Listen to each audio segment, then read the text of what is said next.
again. It's a rich thing.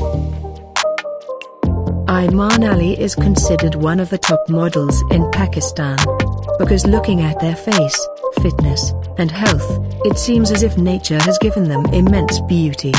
That's why she gets paid the most for any modeling photo shoot or walking the ramp.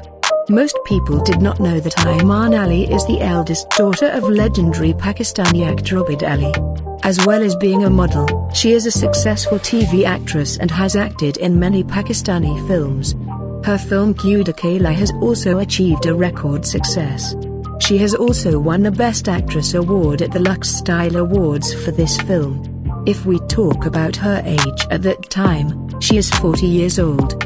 But her fitness and smartness still make her look like a virgin. She is always active with her fans through her Instagram account and also tries to answer their questions immediately.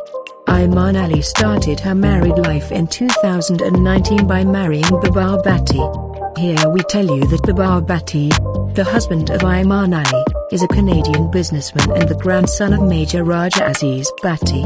Last night she celebrated her husband's birthday alone, so let's see some beautiful pictures.